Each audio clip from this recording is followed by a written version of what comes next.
carjacked this vehicle after his car had some sort of issue, and he abandoned it. Another red light right there, swerving around other cars, still westbound on Whittier. Whittier seems to be one of the streets he constantly has been taking. Another red light right there, so due, and then this car just barrels out of nowhere. Another tight squeeze right there, and you can see, look at that, threading the needle, unbelievable. Locking up those brakes again, wrong side of the road, joining traffic, whoop, just weaving through that major right there. The public's safety is at risk out here with this person running amok like you see in the vehicle. We're just south of the mall. Look at that. He's trying to get his way through there. Northbound on Paramount, looks like we're going to be getting into a parking lot, just cutting through, working his way back out. Now he's going to be on the wrong side of the road. He does have an island right there that he has to jump over if he plans on getting onto the freeway. Now it's actually has grass. Whoa, look at that. You just got to wonder what that person just driving along right there is got to be thinking. This guy is moving 80 miles an hour right towards you. It must be a panic situation. I wouldn't imagine anybody that I know to be in that situation. I would hate to see that. His speed seemed to have slowed down just a little bit. Maybe he's getting a little bit nervous, but you can see at least one officer right now really starting to close that gap. Oh. Montebello PD. Ooh, this little fishtailing. Solid red. Oh! Made contact.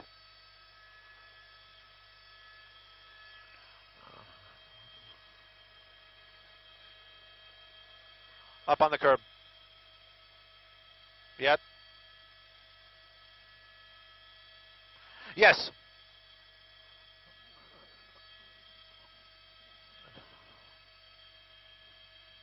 Well, yeah, we were privy to some of that information while we were trying to make our way to this pursuit. That vehicle did slow down in a neighborhood, and that person jumped out and fled. So I would believe that that would have been a suspect. That was Montebello PD making that huge effort to keep behind that vehicle. You also saw a California Highway Patrol vehicle right there, again, passing these vehicles extremely high speed. Officers are still behind them down there. They're a little bit farther back, as we understand it. The helicopter keeping an eye on. Look at that, again, wrong side of the road. High speeds, and it seems to be a little bit more of a residential area. And at this erratic driving, he is making, look at that, cutting these people off. On the wrong side of the road again. You know, you mentioned those intersections. He has hit so many solid reds. Look at the number of pedestrians right there. Southbound Alhambra right now, southbound, the deputies are saying, you know, my stomach tenses up because you're just worried for the other people involved, the pedestrians. Whoa! Ho! Ho!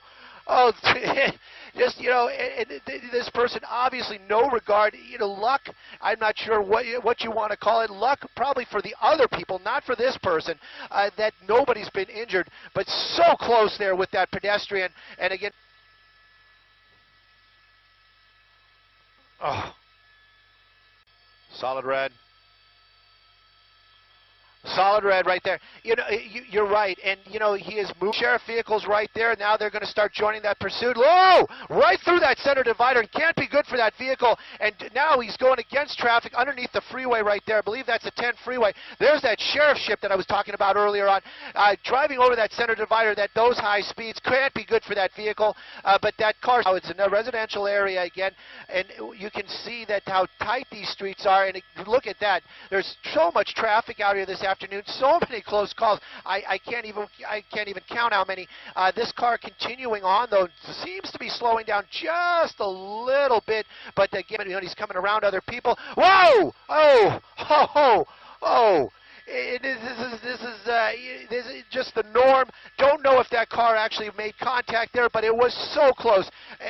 Cutting off drivers. We're approaching the 10 freeway, and he's on the 710, cutting across there on a gore point, and I believe that's going to take us on to the 10 freeway. It's one. Oh, excuse me. I'm finding out that it's one of the side streets right there, but he's basically stuck right there. Ramona is the off ramp, and he's working his way. Whoa, another.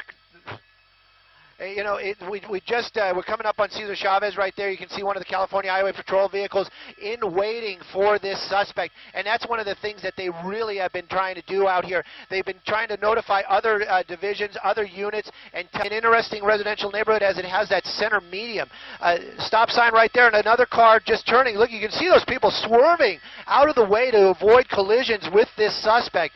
Look at that, cutting off a bicyclist right there as we were weaving through this residential neighborhood. These streets getting tighter and tighter out here. You can see that helicopter. Sheriff's Department. Look at that bright night sun, keeping that area lit up, keeping that area warning the other people that what's going.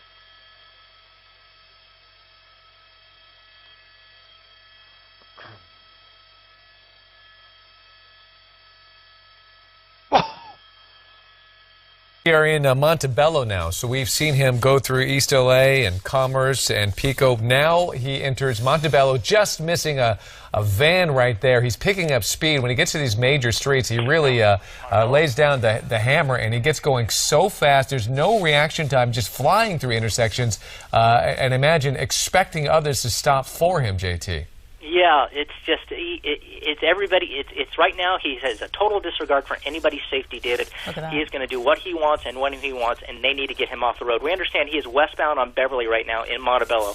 We thought it was east. Cautious about that. We've heard him talk about it many times, that if this guy gets out of that vehicle, he has carjacked before, and there is always that possibility that he will do it again. Working our way into Downey. Looks like a pit. Looks like a pit.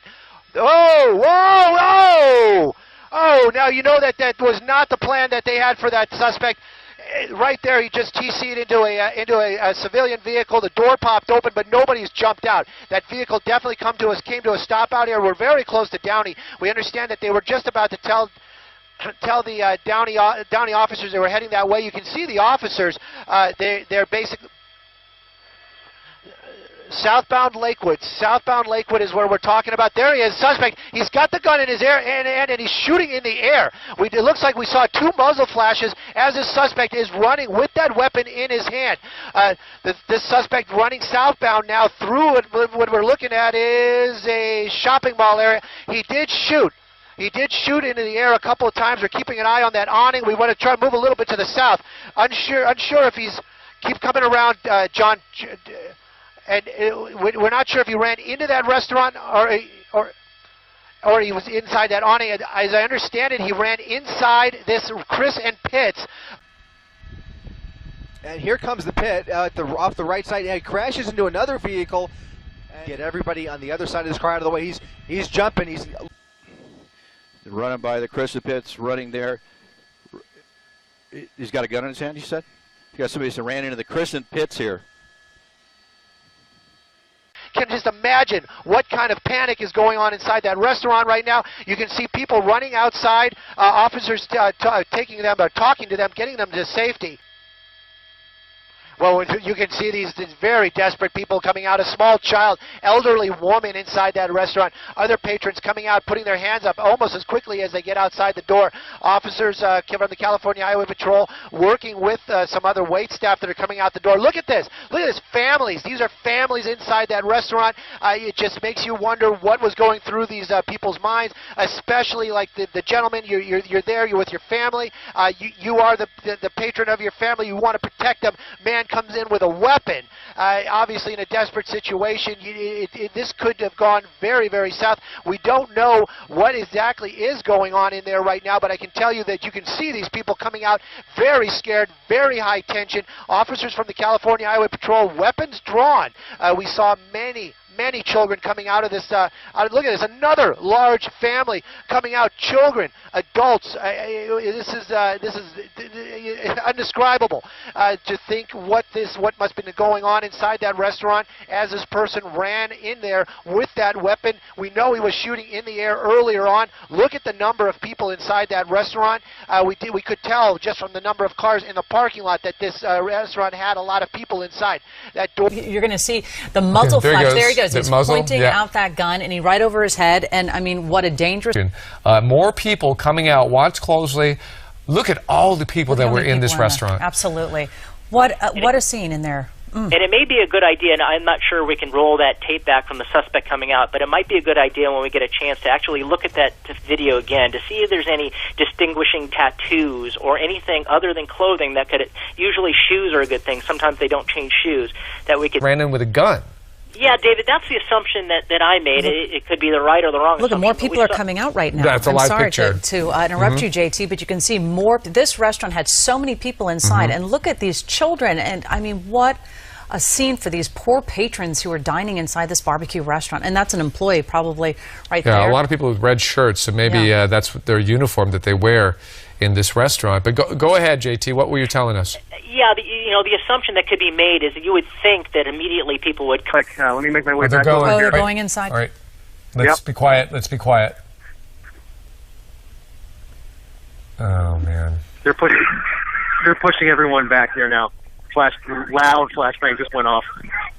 Set off a car alarm. Hold on, George. All we can do from here is just piece together the evidence that we are seeing. Clearly this is over. They are nonchalantly walking out of the building. They have the crime tape up, and we did see a paramedic run in there. We have not seen a suspect, as far as I can tell, walk out of that building.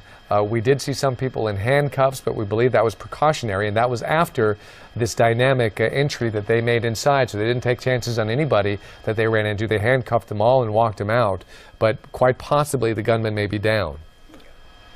On the end of a standoff in Downey. The sheriff's pilot and observer radioed to Pico Rivera Sheriff Station deputies about the location of the stolen vehicle suspect. While they were waiting for ground units to arrive from the sheriff's department, they continued to observe the suspect, and they watched him carjack a person at gunpoint at the 11400 block of C Drive, that's S-E-E Drive, in unincorporated Whittier County. What took place inside the restaurant, I do not have that information. I can bring you up to that point. I can tell you from there, an emergency developed. The Special Enforcement Bureau of the LA County Sheriff's Department entered the restaurant. There was a deputy involved shooting, and the suspect is deceased. Again, I don't have information about what happened inside as this just occurred. As you can imagine, it's been a very difficult night, especially for the people in the restaurant, as well as anybody who's had contact with a suspect during this very dangerous few hours. That's Captain Mike Parker talking about what has happened tonight in what can only be described as a crazy pursuit, even by Los Angeles standards. The latest word is that the suspect is now dead inside the restaurant, that a deputy-involved shooting did occur, but Captain Parker not able to confirm whose gunfire actually caused the suspect's death. Indeed, we will continue monitoring the situation. We'll have more news after this short break.